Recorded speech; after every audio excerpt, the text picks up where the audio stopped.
socialize to play nice and not be rude, and we don't want to hurt the doctor's feelings, But I think it's very important to realize that diagnoses, even osteoporosis, or the treatment for it in particular, they're interpretations. And so that a doctor trained out, let's say at UCLA, may recommend one thing, a doctor trained at Stanford or NYU may recommend something different. So I think not only is it important to get a second opinion, but I think it's important to get a second opinion from somebody that has a different perspective. That's what you want, different training, different perspective. And if you're lucky, they'll agree. You'll get confirmation of the original treatment. And if you're not so lucky, depending on your insurance, I would go for a third opinion. If you haven't done so already, go ahead and click that subscribe button down below. It's a little red button. You punch that, and it's going to notify you every time we put out a new episode that can help you improve your bone health. And then also, if you haven't done so already, head over to BoneCoach.com, sign up for the free 7-day osteoporosis kickstart. That's going to walk you through everything you need to be doing right now to get on the path to improvement and stronger bones. After you do those two things, go ahead and press play on this episode, and I'll see you inside.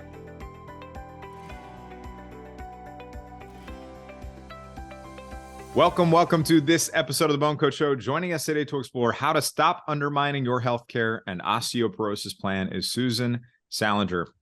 Susan Salenger is the author and researcher behind Sidelined, How Women Manage and Mismanage Their Health. Sidelined examines the many ways in which some women manage and sometimes mismanage their healthcare. Susan explores how women, typically the medical gatekeepers for their families, tend to be extremely conscientious about taking care of themselves, yet at the same time, inadvertently undermine their own care.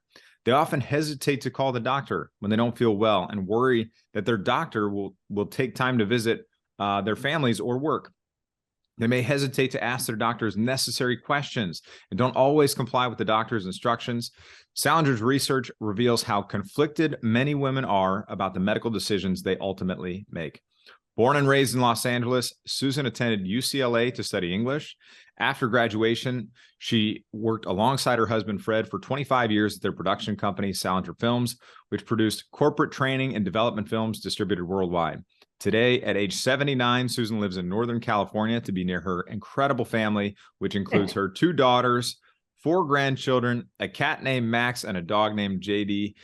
When she is not speaking about her book or spending time with family and friends, you will find Susan powerlifting to stay in shape. Susan, I love that. Love it. I knew you would. Absolutely love it. I'm so glad you're here. And just as you and I were talking before we got into this is such an important topic that our audience needs to hear about. Before we get into this, let's talk about, just briefly, maybe even share a little bit about your story and how you decided you were going to end up writing this amazing book called Sidelined. Thanks for that question. Well, I'll tell you, it started many years ago, about, 30, 40 years ago. I agreed to some exploratory surgery that I was sure I didn't need. I had changed medications, hormone medications for osteoporosis, actually, and started having some symptoms. And the doctor said, oh my gosh, we better do exploratory surgery. And I'm jumping around here, but I said, that's silly. It's obviously the new meds. And he said, no, it isn't. All right, so I agreed to the surgery. They did it. They found nothing, and I've been living healthily ever after. But I was really pissed off at myself for agreeing to the surgery in the first place. But then I let it go. I had young kids, as I said. Life takes over, and you move on. So then after my husband and I sold our business, and I'm jumping ahead many years, I retired, which was not a good idea for me. I have way too much energy. It lasted about 12 seconds, and I was driving my family nuts. So I went back to school and took some anthropology classes. And for a project, I interviewed women who had had hysterectomies.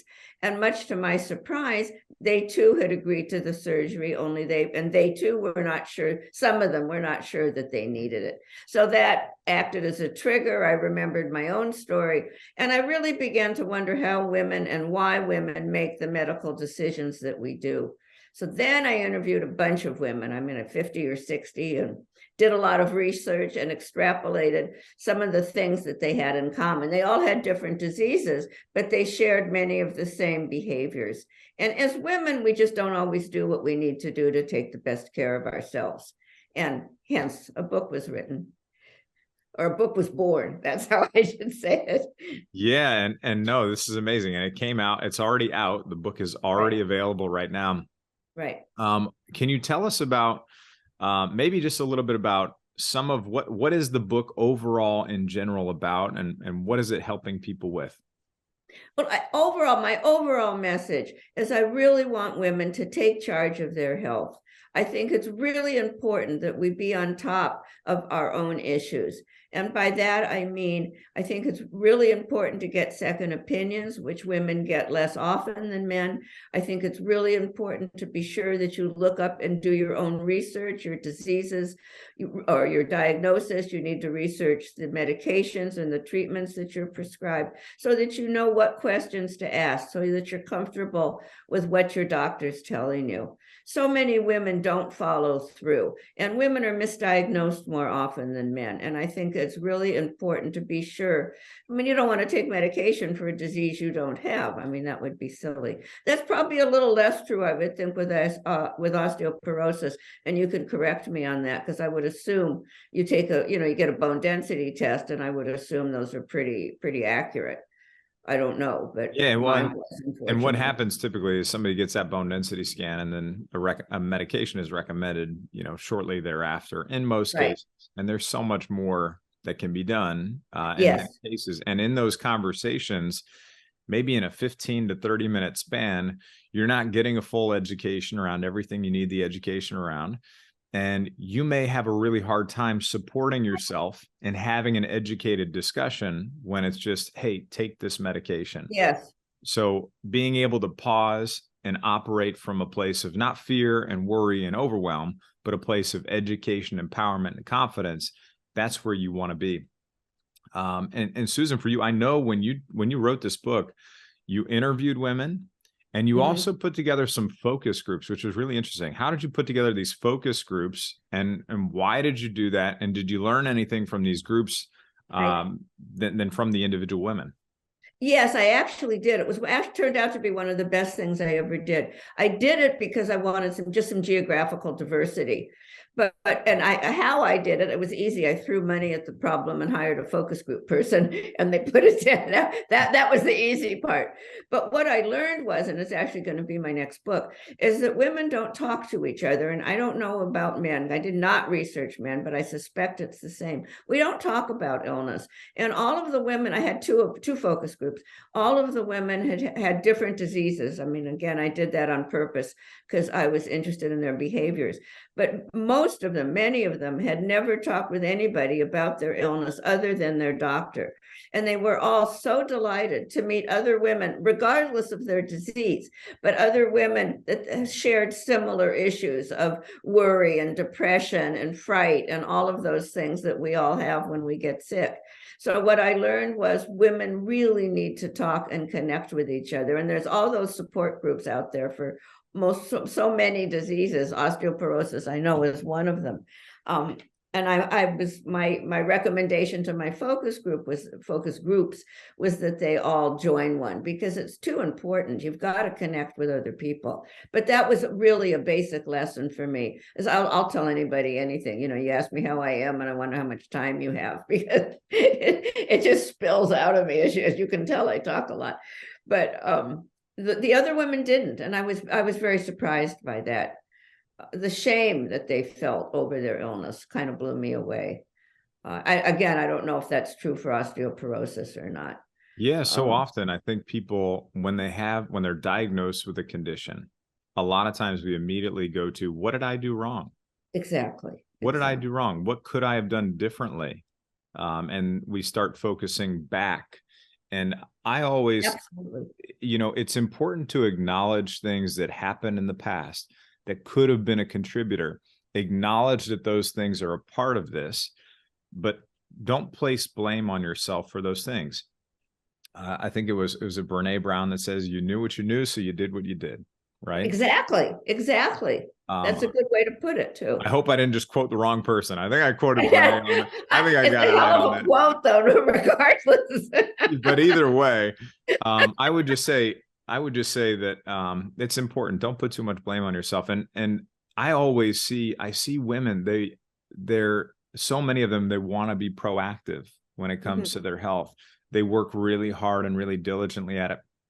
And I know you've talked about sometimes they have trouble getting the most effective healthcare. Why is that? Well, part of the reasons are structural, just within the medical community. I mean, this is a shame, but doctors do unfortunately know less. We know a lot about women's bodies, but we know less about women's bodies than we do about men's. And that's partly because I think, first of all, women's diseases get less research money than men's. For example, prostate cancer gets more research money than ovarian cancer or uterine cancer or whatever, not breast cancer, but certainly cervical cancer. And those three are much more fatal than prostate cancer, but you guys get the money, And then also women researchers get less money than male researchers.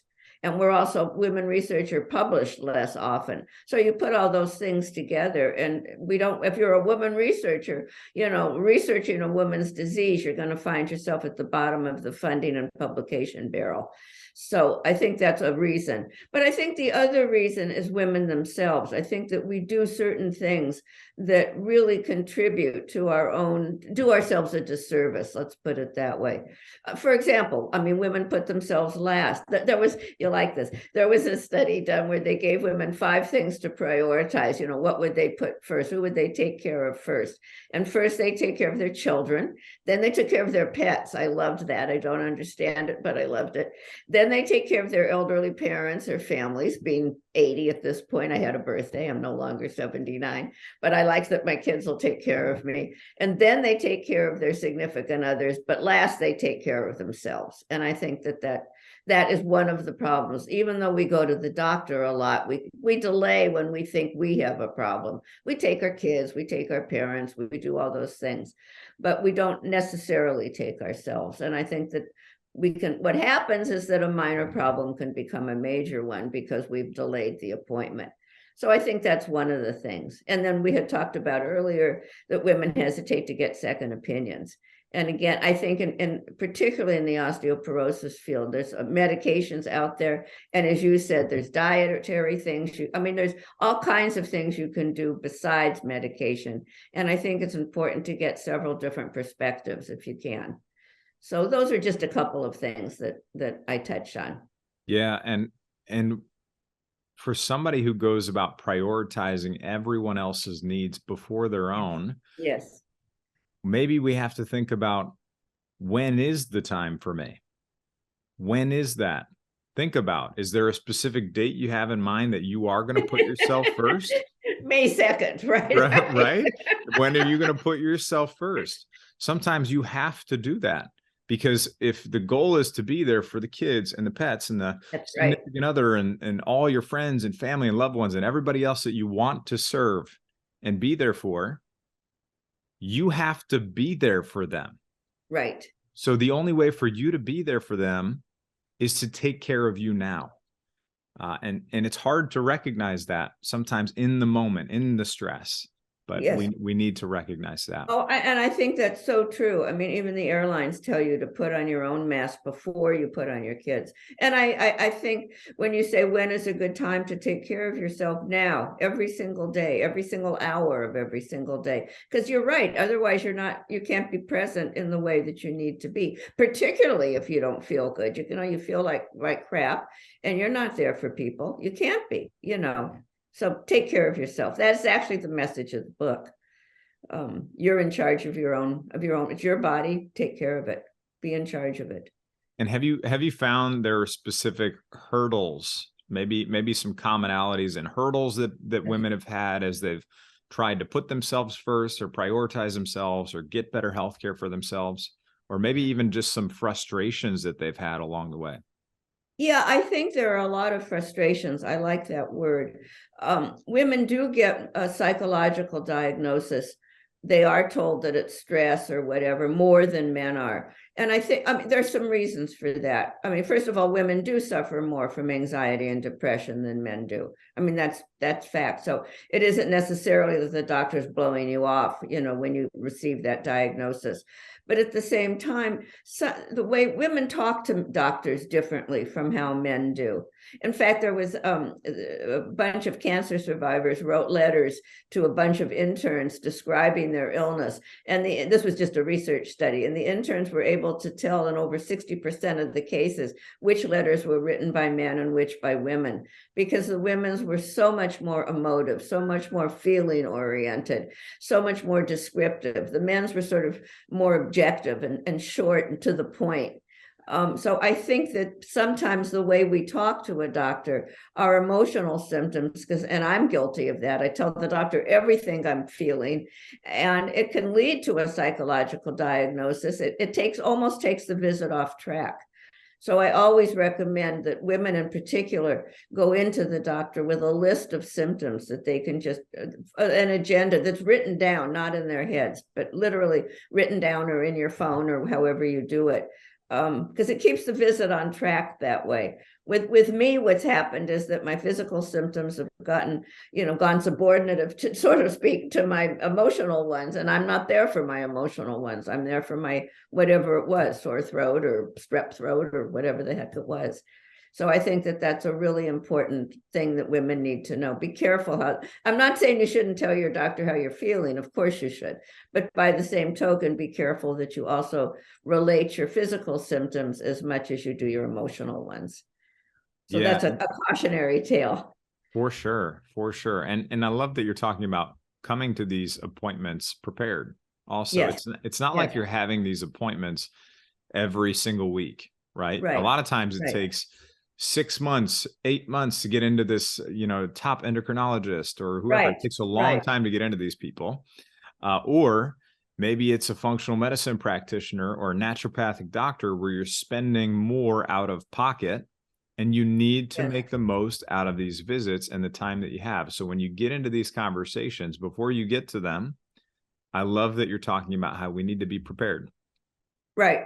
In fact, just to continue that for a minute, if I may, I think it's very important, particularly for osteoporosis patients, to absolutely, well, in this case, get the clinical name of your disease, which is osteoporosis, but then to go home and do your research, look it up, see what the research is, see what people say, see what the possibilities are for treatment, call the BoneCoach, whatever you need to do to make sure that you're on top of it. Because the drugs that you take for osteoporosis, they're serious drugs. They're not like Tylenol.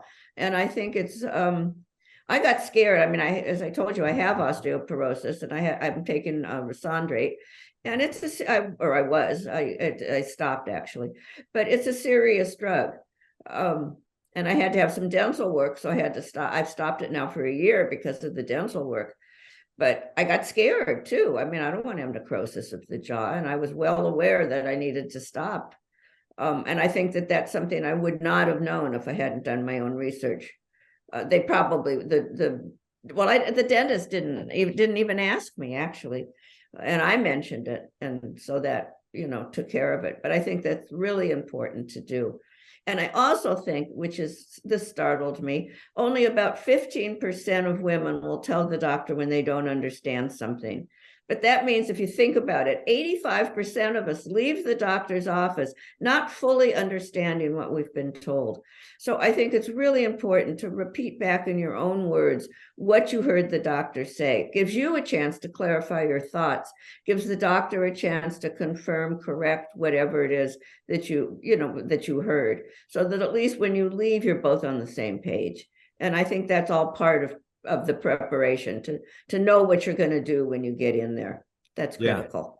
That makes such sense. I mean, if you are not coming in prepared, or even if you are coming in prepared, but maybe you're not educated, right? That's a good word.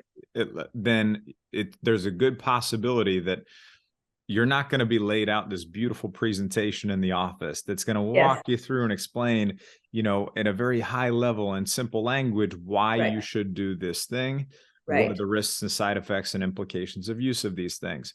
Yes. If you can come into those appointments and be more educated and empowered, and not just a passenger in your healthcare, where you can drive that conversation or be right there with your physician having those discussions, it will change the way you leave that office. It will change the way those conversations go. And you may not end up leaving with a prescription for a medication. It may end up being that you leave that office where the conversation is, I'm not saying no, I'm just saying not yet. Can you help me get a little bit more information? And if Yes. you know what that information needs to be, you're going Mhm. to be in a much better place. I mean, that's something we Absolutely. help people with all the time too, specifically around osteoporosis, is getting prepared to go in and have those conversations with their doctors too. Well, and I think that's so true. And I'm looking at my notes here. I hope I want to get this right, because although women get more prescriptions than men do, 20 to 30% of them are never filled. And then what is it? Yeah, 50% are not taken as prescribed. And 125,000 people a year die from not following their doctor's recommendations. And I think so you really want to do your research, because the more comfortable you are, the more likely you are to follow through. And with something like Risondrate, you can't just take it one day and not the next. Either you take it or you don't. It's not something you want to mess with. So I think that what you're saying is absolutely right on. What's the best way to find that you found to find the most competent doctors? How should women do their due diligence? That is a great question, because it gives me a chance to talk about my book for a minute, in the sense that there's a big resource list at the back. I've done everybody's research work for them, and I've organized it by topics. And there are definite ways you can evaluate your doctor. It's just under doctors or physicians. And there's ways to evaluate your hospitals. I mean, some hospitals are good for cardiovascular disease and others are better for neurology, and you really want to know that. So just go to my resource list. And I also go to things like Yelp. I want to read the reviews. I do that. And I go to health grades, because that will rate the doctor on I think it's a scale of 10. I can't remember. And I personally look to see where they were trained. If for the first time in my life, I got a doctor off the internet, which I've never done. We just moved up to, I'm in Petaluma, which is north of San Francisco. And this was about 10 years ago, and I had no recommendations for an internist. So I thought, well, I'd try it. And this guy had been trained at Harvard and Stanford. So I thought, well, he can't be dumb, and he turned out to be just terrific. So I got lucky and I read all of his recommendations, and I knew some of the problems in the office, that it takes a while to get an appointment or whatever. But it turned out to be a really good way to do it. So that's the back of my book will really help you. And plus, do find out where people are trained. That's important, and what they were trained in. For osteoporosis, you would hope you would find somebody trained in endocrinology or gynecology, whatever. Yeah, and even within that, I mean, there are osteoporosis exercise experts, there are bone and mineral metabolism places. There are different areas that you can go to find specific people for osteoporosis. We also need to know that, or just understand that a lot of times, even though when we're seeking out, especially on the conventional side, where your primary care, your endocrinologist, all these kinds of people, that they're very, very smart. They've been trained a very specific way. But oftentimes we have to understand too, that even though they're going to be a helpful part of our healthcare plan, the end of that visit will come most likely with a recommendation for a pharmaceutical. So you just have to be aware of that, and make educated decisions around that. One other thing I would ask, Susan, is, do you have any other tips for women maybe who want to better manage their health and decision-making capabilities? Yes, I do. I want to just talk about second opinions for a minute, which I think we mentioned them before, but I think it's so important because women hesitate to get them. We've been socialized to play nice and not be rude, and we don't want to hurt the doctor's feelings, and. But I think it's very important to realize that diagnoses, even osteoporosis, or the treatment for it in particular, they're interpretations. And so that a doctor trained out, let's say at UCLA, may recommend one thing, a doctor trained at Stanford or NYU may recommend something different. So I think not only is it important to get a second opinion, but I think it's important to get a second opinion from somebody that has a different perspective. That's what you want, different training, different perspective. And if you're lucky, they'll agree. You'll get confirmation of the original treatment. And if you're not so lucky, depending on your insurance, I would go for a third opinion. These, again, osteoporosis drugs are serious drugs, and they're not something to say, oh, sure, I'll take it. I think it's just important to do your research, get your second opinions, take charge, be careful how you describe your symptoms, go in and be organized. I think all of that is just critical. But I'm curious, in terms of I know resistance exercise is so important for osteoporosis. Do you recommend Pilates or weightlifting? What does your team recommend? So with weight, so you've got to have a couple different types of stimuli for exercise for your bones. You've got to have muscle pulling on bone, and you have to have impact. And it's usually going to be the most effective interventions are going to combine one or both of those in combination. You need to have weight-bearing exercise. So weight-bearing exercise would be like you're running, you're jogging, you're hiking, you're dancing, you're gardening, could be your Pilates, your Tai Chi, your yoga, those kinds of things would fall into that category as weight-bearing. But then you also need to have resistance training and muscle strengthening exercise. And that's where you're bringing in your resistance bands, your barbells, your dumbbells, the machines, those kinds of things. And both of those need to be a part of the plan. So it can't just be one or the other. And it especially can't just be, I hear this all the time when I meet with people, is it can't just be walking. Walking is not going to be enough. And I'm speaking generally for everyone here listening, is walking by itself is not going to be enough.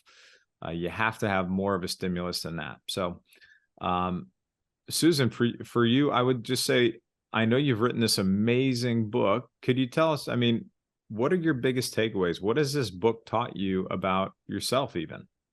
Well, it taught me in particular to take charge. I keep going back to that because of my personal experience where I didn't take charge and exposed myself to all kinds of surgery, to surgery and all kinds of risks just by being in a hospital that were totally unnecessary. Hospitals are hotbeds of disease. And I went in healthy. I could have come out sick. Luckily, I didn't. But so I think the lesson is, please be sure that you take charge. I think that is just a critical thing to do.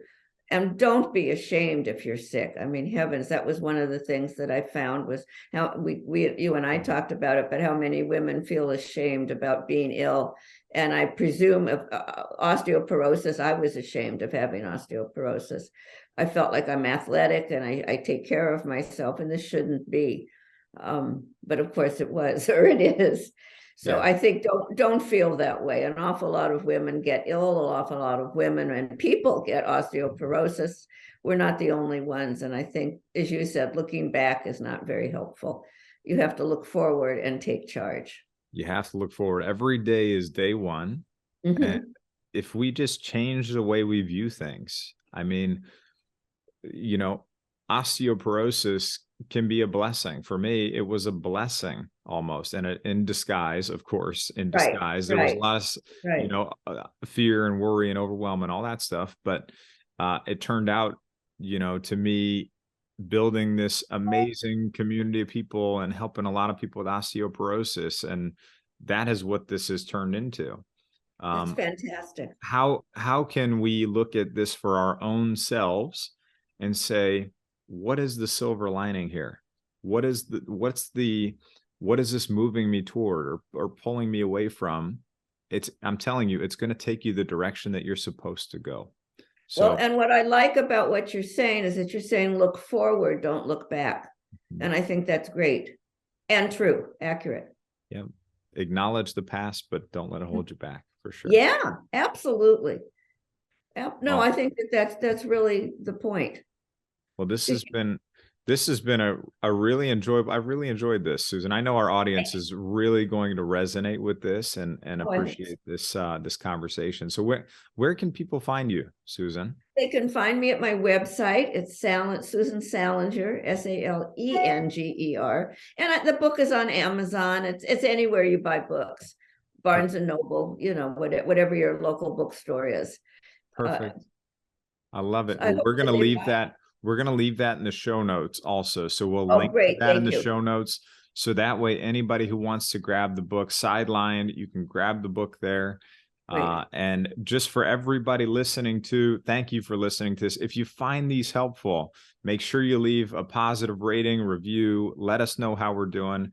And then also, if you're on YouTube, make sure you go to the podcast and subscribe there. If you're on the podcast, make sure you go to YouTube and subscribe there as well. Got to do both of those things. And TikTok, aren't you on TikTok?